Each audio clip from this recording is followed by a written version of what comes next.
Jika aku bisa menjadi satu orang di seluruh dunia ini, aku akan menjadi siapa? Jika aku bisa menjadi satu orang di seluruh dunia ini, siapa yang akan aku pilih? Tentu, itu bukan pahlawan super, bukan pula para sang juara. Itu adalah ibuku, dialah yang terbaik. Itulah sepenggal tulisan tangan dari seorang gadis malang yang ditujukan untuk ibunda tercintanya yang dijadikan sebagai panutan.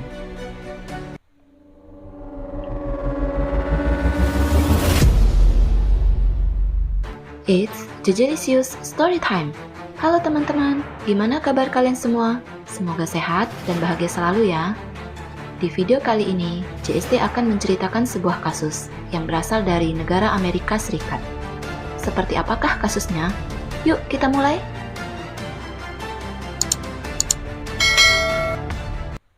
Lahir di California pada tanggal 2 Oktober 1968, Angela Darlene Fusey adalah anak bungsu dari 3 bersaudara. Dia tinggal di sana bersama dengan kedua kakaknya yang bernama Mike and George Fusey. Ketika masih berusia 5 tahun, Angela harus mengalami pengalaman pahit, di mana ibunya yang bernama Nancy D. Fusey, yang ketika itu masih berusia 22 tahun, meninggal karena dihabisi oleh orang yang tidak dikenal. Angela dan kedua kakaknya dibawa oleh Nancy menginap di sebuah kamar hotel di daerah Sacramento. Dikarenakan saat itu Nancy telah berpisah dengan suaminya yang sering melakukan kekerasan fisik dan kedapatan selingkuh. Di malam kejadian, Nancy keluar bertemu dengan teman-temannya yang mengajaknya berdansa dan bersenang-senang. Namun sejak saat itu, Nancy tidak pernah kembali ke kamarnya. Tubuhnya ditemukan oleh seorang nelayan dalam keadaan setengah telanjang di daerah Southern County, California, dengan 29 luka di perut, dada, dan tangannya. Walaupun ayah mereka sempat menjadi tersangkanya, namun pihak penyidik tidak memiliki bukti, sehingga kasusnya pun tidak mendapatkan kemajuan dalam penyelidikan. Angela dan kedua kakaknya ditempatkan di panti asuhan untuk sementara waktu, sebelum dibawa oleh ayah mereka ke rumahnya. Sayangnya sifat dan perangai ayahnya yang sangat buruk, membuat mereka mengalami masa yang sulit. Menurut George Fusey, ayahnya adalah orang yang menakutkan, di mana jika mereka membuat kesalahan, maka sebagai hukumannya, mereka tidak diperbolehkan untuk mengambil makanan dari dapur. Mereka hanya boleh mengambil air putih saja. Jika ketahuan, maka mereka akan mendapatkan perlakuan kasar dan siksaan darinya. Setelah tamat sekolah, Angela pergi dari rumah bersama dengan seorang pekerja karnaval yang berusia jauh lebih tua darinya. Dari pria yang tidak diketahui identitasnya tersebut, Angela malah diperkenalkan pada dunia obat-obatan terlarang olehnya. Tidak berapa lama kemudian, Angela bertemu dengan seorang pria yang bernama Anthony Maples. Dari pernikahan tersebut, Angela melahirkan 3 orang anak, 2 anak laki-laki dan seorang anak perempuan yang diberi nama Janet Mary Maples, yang lahir pada tanggal 9 Agustus 1994. Tapi pada tahun 1995, Angela dan Anthony dimasukkan ke dalam penjara karena terlibat penggunaan obat-obatan terlarang, sehingga mereka kehilangan hak asuh atas Janet, yang saat itu masih berusia 1 tahun, dan kedua kakaknya. Terdapat dugaan penyiksaan dan penelantaran anak yang dilakukan oleh mereka, sehingga Komisi Perlindungan Anak California menempatkan ketiga anak tersebut di panti asuhan. Setelah 5,5 tahun lamanya, Angela akhirnya berhasil mendapatkan hak asuh atas ketiga anaknya kembali, setelah terbebas dari hukuman penjaranya. Namun kedua putranya, kakak Janet, menulis surat kepada Hakim Pengadilan Keluarga yang mengawasi kasus mereka, memohon untuk tetap berada di panti asuhan dan tidak dikirim kembali ke tempat ibu mereka. Permohonan mereka disetujui, mereka tetap tinggal di panti asuhan. Tapi tidak demikian dengan Janet, yang pada tahun 2001 dikembalikan di bawah pengasuhan ibunya. Sialnya sejak kembali ke pangkuan ibunya, Janet mulai mengalami perlakuan kasar serta penyiksaan dari ibunya. Di saat yang sama, Angela yang bekerja sebagai kasir toko, melahirkan seorang anak perempuan lagi yang diberi nama Patience, tapi tidak diketahui siapa ayah kandungnya. Pada tahun 2002, teman Angela yang bernama Mary Freeman memperkenalkan sepupunya yang bernama Richard Anthony McConaughey kepada Angela. Mereka kemudian menjalin hubungan dan memutuskan untuk menikah di tahun yang sama. Setelah menikah, sekitar tahun 2005, mereka akhirnya pindah dari California menuju kota Eugene di negara bagian Oregon. Dari pernikahan mereka, Angela melahirkan seorang putra. Richard adalah seorang supir truk jarak jauh yang jarang sekali pulang dan berada di rumah. Dia digambarkan sebagai seorang yang kurang cerdas, yang akan menyerahkan seluruh uang hasil kerja kerasnya kepada istrinya tanpa bertanya maupun komplain sama sekali. Janet dimasukkan di sekolah Cascade Middle School pada pertengahan kelas 6 SD pada tahun 2006. Dia sering mendapatkan olok-olok dan ejekan dari anak-anak di sekolahnya karena penampilannya yang kelihatan jorok. Ibunya akan mengenakan celana olahraga lusuh dan t-shirt tua yang telah menguning kepada Janet, sehingga membuatnya menjadi bahan candaan dan bulian di sekolah. Terlepas dari pakaian dan penampilannya, walaupun sedikit pendiam, tapi dia mempunyai beberapa teman juga di sekolah. Janet sangat menyukai sekolah dan akan menghabiskan sebagian besar waktunya berada di perpustakaan, serta suka membaca dan menulis tentang puisi. Namun terdapat beberapa hal yang membuat teman-teman, guru, bahkan kepala sekolah merasakan adanya keanehan pada diri Janet. Dia akan selalu kelihatan seperti orang yang kelaparan, dan setiap hari ketika waktunya pulang sekolah, sikapnya berubah menjadi muram, cemas, dan sedih, seolah-olah tidak mau pulang ke rumah.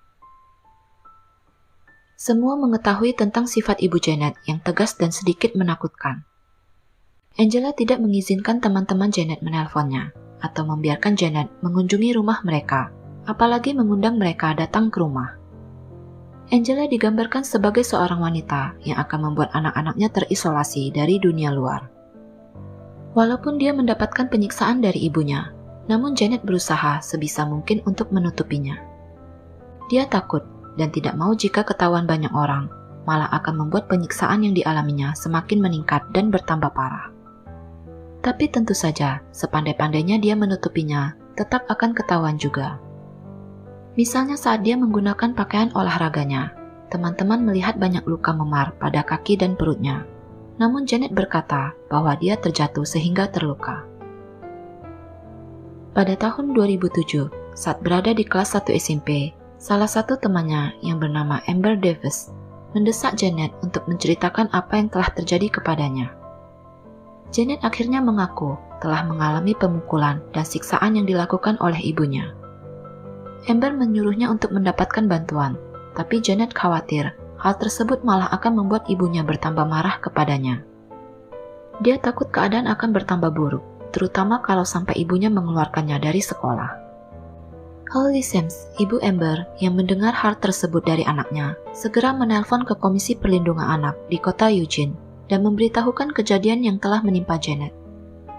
Namun sayangnya, mereka meremehkan kekhawatirannya dan mengatakan bahwa laporan tentang pemukulan yang terjadi tidak cukup serius untuk sampai mengirim petugas ke rumah Janet untuk melakukan penyelidikan.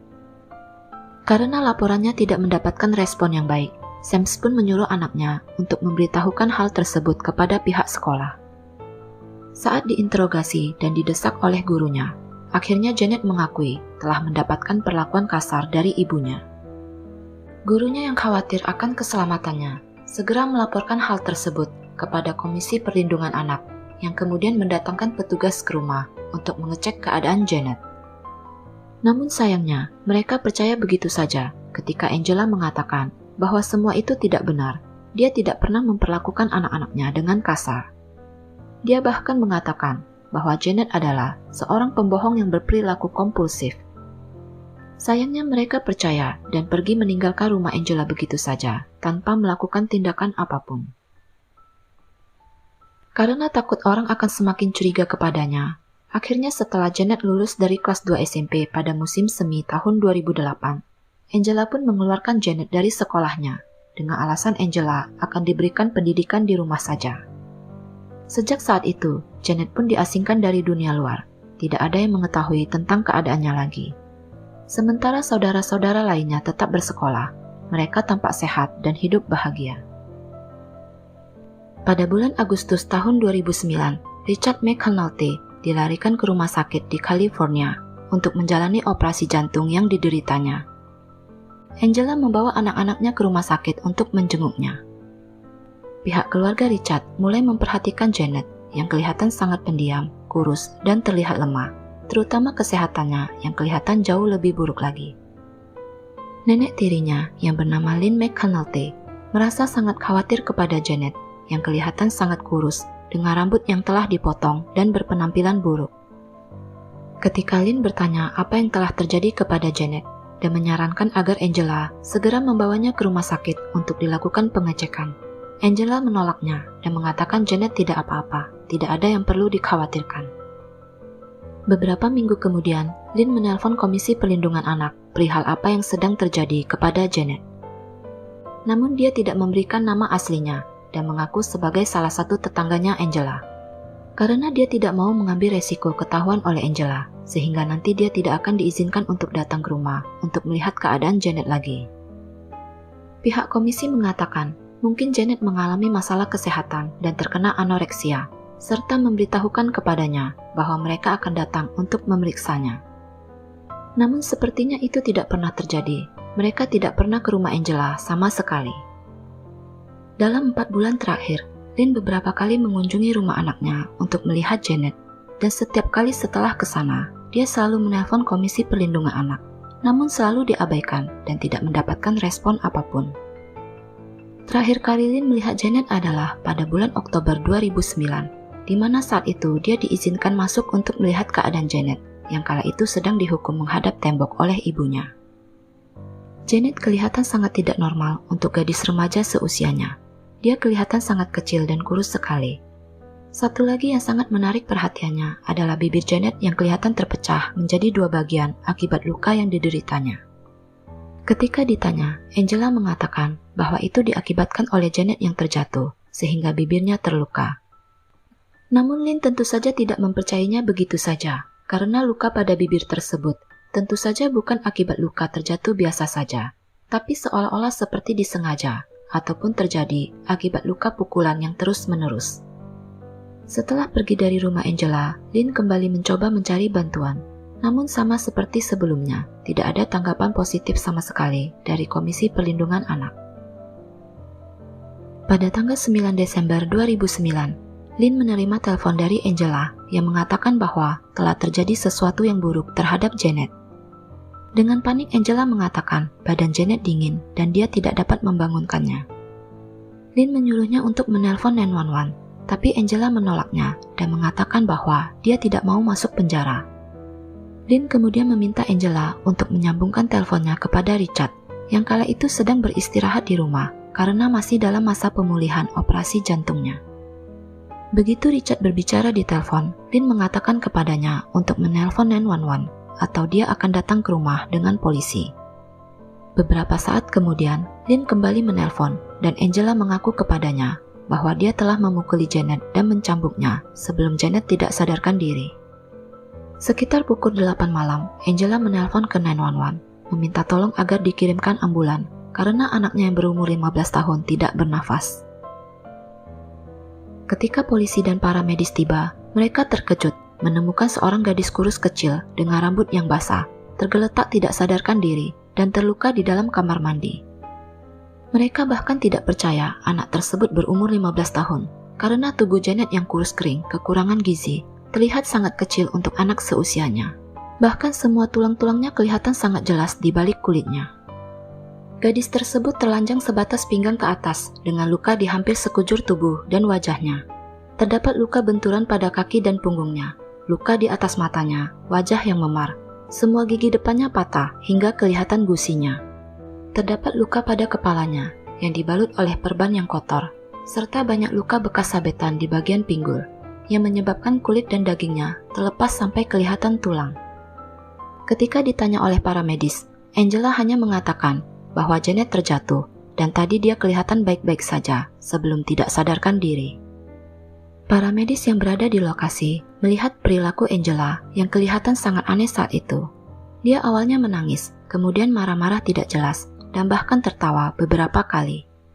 Sementara Richard, suami Angela yang berada di rumah, hanya dia membisu tanpa mengeluarkan sepatah kata pun saat itu.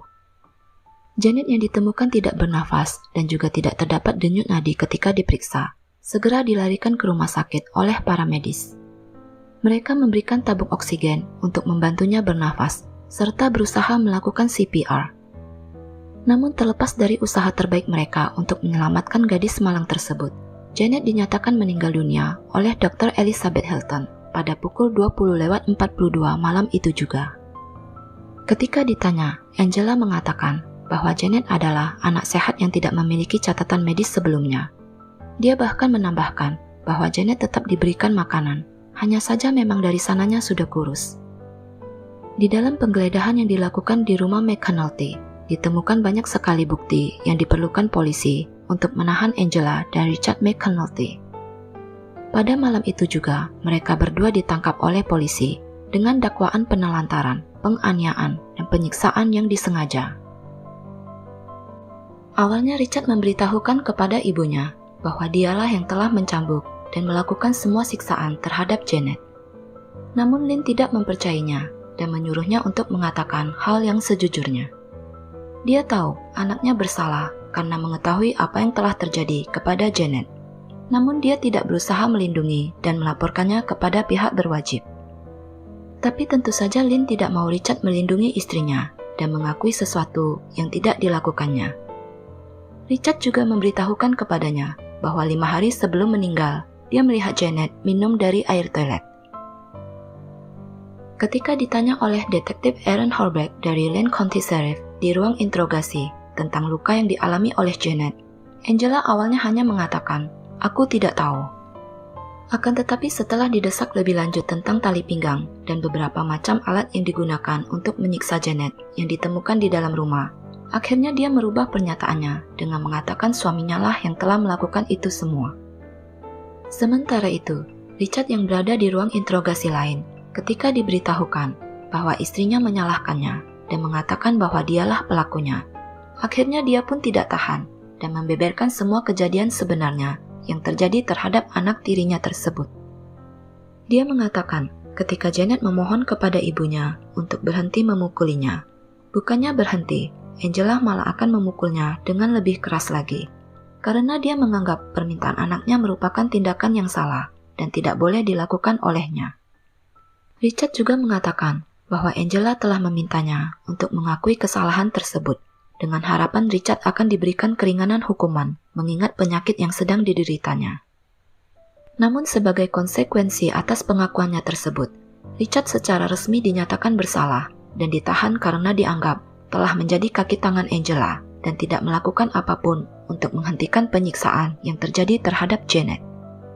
Angela akhirnya mengaku bersalah karena telah memukuli anaknya, dan ketika ditanya mengapa dia melakukannya, dia menjawab, "Aku tidak tahu, aku hanya melakukannya. Aku hanya melakukannya. Aku merasa apapun yang dia buat membuatku marah." Dia kemudian menangis sedih menyatakan penyesalan atas kematian anaknya, yang oleh polisi dikatakan sebagai pertunjukan air mata yang bagus. Sementara itu, Lynn yang mendatangi rumah anaknya untuk membereskan rumah yang ditinggalkan mereka, kaget melihat keadaan rumah tersebut. Dia kemudian mengambil kamera dan memotret kamar-kamar yang berantakan, dan juga tempat Janet yang tidur di lantai. Dia mendapati lemari dapur yang digembok, serta kamar yang berlumuran darah, banyak sampah dan mainan di mana-mana. Lynn menemukan sebuah buku catatan milik Janet yang di dalamnya berisi sebuah puisi tentang panutannya Angela. Isi kata-kata dalam puisi tersebut membuat Lynn langsung merasakan kesedihan. "Jika aku bisa menjadi satu orang di seluruh dunia ini, aku akan menjadi siapa? Jika aku bisa menjadi satu orang di seluruh dunia ini, siapa yang akan aku pilih? Tentu, itu bukan pahlawan super, bukan pula para sang juara. Itu adalah ibuku." Janet melanjutkan dengan menggambarkan ibunya sebagai orang yang dewasa, penyayang, dan bertanggung jawab. "Dialah yang terbaik," tulis Janet. Ketika Lynn pergi ke Sacred Heart Medical Center di Riverbend di Springfield dan meminta untuk melihat tubuh Janet, pihak kepolisian dan dokter mengatakan dan menasehatinya agar tidak melihatnya, karena itu adalah hal terburuk dan mengerikan yang mereka pernah lihat. Dia diberitahukan bahwa tubuh cucu tirinya hanya seberat 50 pon atau sekitar 22 kilo saja. Sungguh sangat kecil dan kurus untuk gadis remaja berusia 15 tahun. Lynn menuruti nasihat mereka dan tidak jadi melihat keadaan cucunya.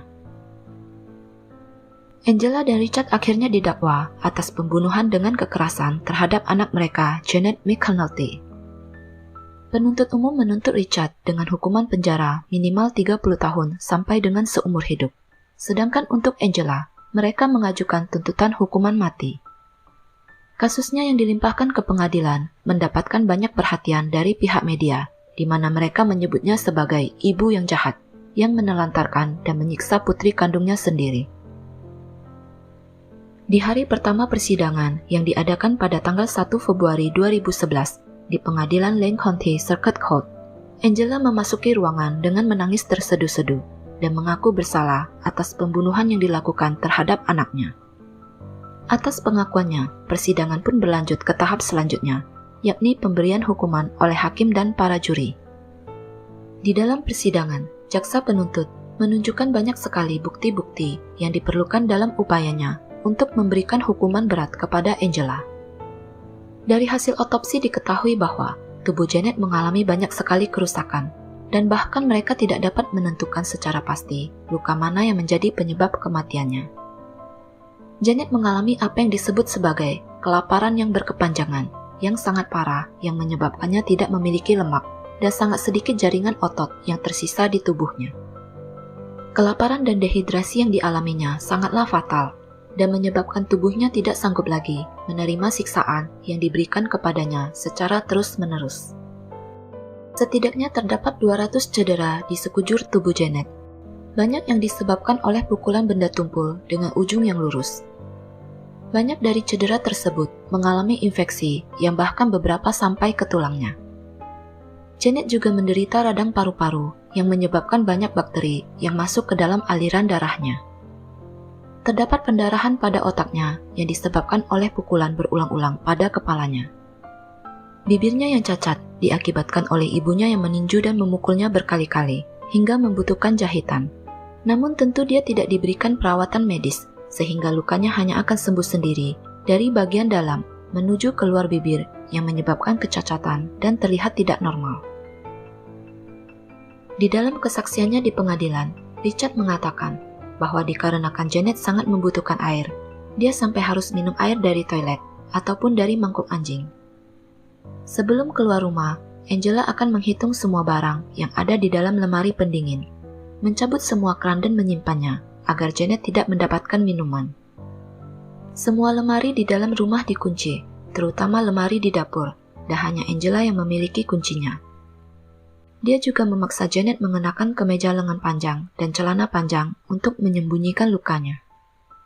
Sebelum melakukan pemukulan terhadapnya, Angela akan menaikkan suara TV atau menyalakan penyedot debu untuk menutupi suara teriakan dari Janet agar tidak terdengar orang lain. Angela akan membawanya ke dalam kamar yang disebutnya sebagai ruang penyiksaan dan menyuruhnya membuka seluruh pakaian sebelum mulai mencambuknya dengan tali pinggang, tongkat, penggaris, maupun rotan. Angela juga sering menghukum dengan cara menyuruh Janet menghadap tembok sambil mengangkat tangannya ke atas selama berjam-jam lamanya.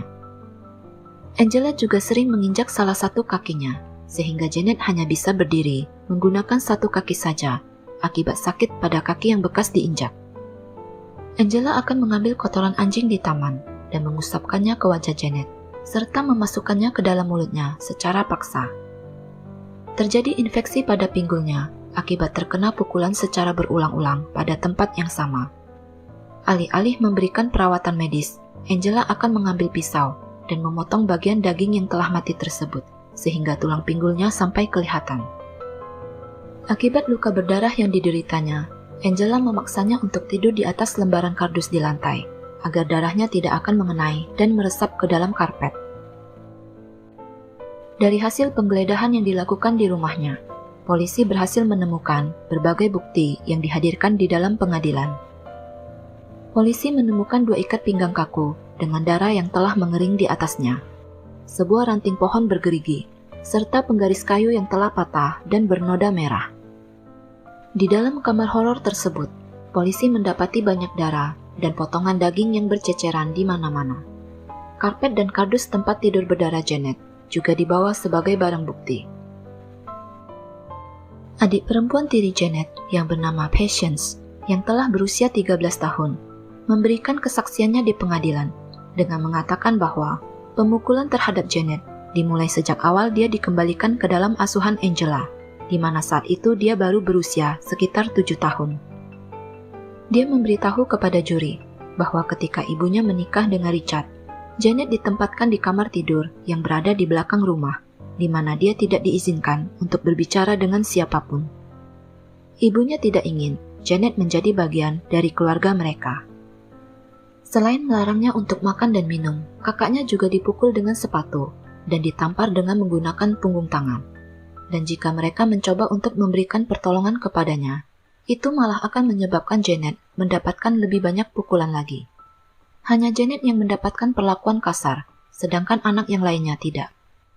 Selama kesaksian gadis kecil tersebut, Angela sama sekali tidak menunjukkan emosi. Belakangan hakim memerintahkan kepadanya untuk tidak melihat ke arah putrinya saat dia memberikan kesaksiannya. Angela memberikan pernyataan pribadinya di dalam persidangan dengan mengatakan kepada para juri, "Aku sangat menyesal telah menyakiti putriku dengan cara yang sangat buruk. Aku ingin kalian tahu bahwa aku telah melakukan kesalahan dan aku menerima putusan kalian dengan hati yang tenang. Aku tidak ingin putri kecilku mati." Pengacara Angela mengatakan bahwa Angela bukanlah orang yang kejam dan berbahaya bagi masyarakat, dan tidak ada bukti bahwa Angela bermaksud menghabisi anaknya. Dia akan menjadi korban jika harus dimasukkan ke dalam penjara. Dia mengatakan Angela tumbuh dan berkembang di mana pemukulan dan penahanan makanan adalah sesuatu yang normal. Pihak penuntut umum mengatakan kepada hakim dan para juri bahwa Janet berjuang untuk hidupnya dengan mencoba mencuri makanan dari dapur dan air minum dari toilet. Kita tidak berbicara tentang pemabuk yang marah. Kita berbicara tentang pembunuh berkepala dingin, begitu katanya. Para juri harus menjawab 4 pertanyaan untuk menentukan hukuman yang akan diberikan kepada Angela. Yang pertama, apakah perbuatan Angela yang menyebabkan kematian anaknya merupakan perbuatan yang disengaja dan direncanakan? Yang kedua, apakah Angela akan berbahaya bagi keluarga dan masyarakat jika dibebaskan? Yang ketiga, apakah perlakuan Angela tersebut sebagai akibat dari adanya provokasi dari Janet atau akibat pengaruh lainnya? Yang terakhir, apakah dia pantas mendapatkan hukuman mati? Para juri diberikan 3 pilihan hukuman, yakni hukuman penjara seumur hidup tanpa pembebasan bersyarat sama sekali, hukuman penjara seumur hidup dengan pembebasan bersyarat setelah 30 tahun, atau hukuman mati. Pada tanggal 24 Februari 2011, setelah para juri berunding selama 6 jam, Angela McAnulty akhirnya dinyatakan bersalah dan dijatuhi hukuman mati atas pembunuhan yang dilakukan terhadap anaknya. Angela menjadi satu-satunya wanita yang dijatuhi hukuman mati sejak negara bagian Oregon memulihkan kembali peraturan perundangan yang memperbolehkan adanya hukuman mati pada tahun 1984. Dia juga menjadi wanita kedua dalam sejarah yang dijatuhi hukuman mati di negara bagian Oregon. Kebetulan wanita pertama yang menjadi terpidana mati juga adalah seorang pembunuh anak-anak yang bernama Janice Jane Freeman yang dijatuhi hukuman mati pada tahun 1961 setelah menghabisi kedua anak pasangannya. Namun pada tahun 1964, hukuman mati dihapus di Oregon, sehingga hukumannya diganti menjadi penjara seumur hidup. Angela kemudian ditahan di penjara Coffee Creek Correctional Facility di Wilsonville, Oregon, sambil menunggu hukuman matinya dilaksanakan. Di dalam penjara, Angela mendapatkan pengawasan ketat dan ditempatkan di dalam sel yang terisolasi dan terpisah dari para narapidana lainnya. Hal tersebut dilakukan demi untuk keselamatan dirinya, juga karena dia mendapatkan ancaman dari napi yang lain. Para napi biasanya tidak akan memberikan ruang bagi orang yang terlibat dengan pembunuhan terhadap anak kecil. Mereka bahkan kadang akan menghabisinya di dalam penjara. Selama berada di dalam tahanan, Angela makan dan beraktivitas sendiri, dan setiap hari hanya diberikan 40 menit untuk mandi dan berolahraga. Dia hanya dapat berbicara dengan napi lainnya dengan dibatasi oleh pagar besi. Sayangnya pada tanggal 3 Agustus 2020, hukuman terhadap Angela dievaluasi kembali dan diganti menjadi hukuman seumur hidup tanpa diberikan pembebasan bersyarat sama sekali. Sementara Richard McAnulty dinyatakan bersalah dan mendapatkan hukuman penjara seumur hidup dengan kemungkinan mendapatkan pembebasan bersyaratnya setelah menjalani hukuman minimal 25 tahun. Richard memang tidak terlibat secara langsung dalam penyiksaan terhadap anak tirinya, namun dia dinyatakan bersalah karena gagal melindungi Janet dari perlakuan ibunya dan juga tidak melaporkan kejadian tersebut kepada pihak berwajib. Richard tidak mengajukan banding atas putusan hukumannya tersebut.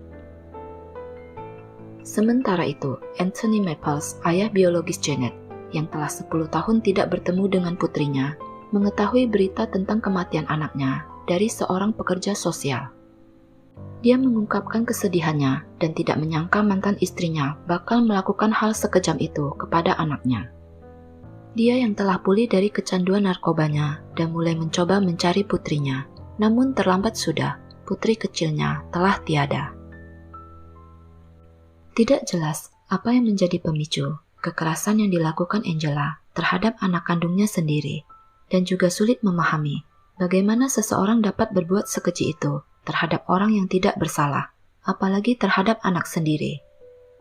Walaupun mungkin trauma akibat perlakuan ayahnya sewaktu kecil sangat membekas dalam diri Angela, namun bagaimana bisa seorang ibu yang seharusnya memberikan kasih sayang kepada anaknya, malah sebaliknya melakukan hal buruk yang sama sekali tidak pernah terfikirkan oleh siapapun.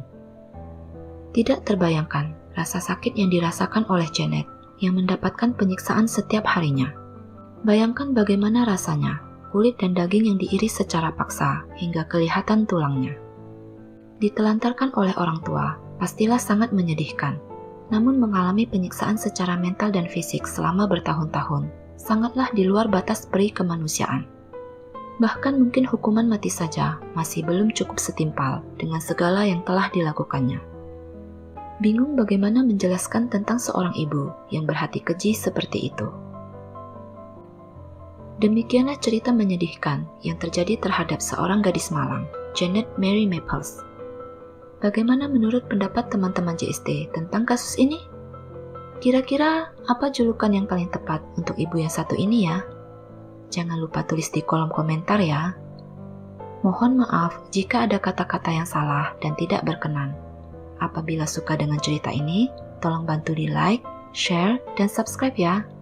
Oh ya, jangan lupa juga aktifkan lonceng notifikasi agar teman-teman bisa mendapatkan cerita terbaru dari JST.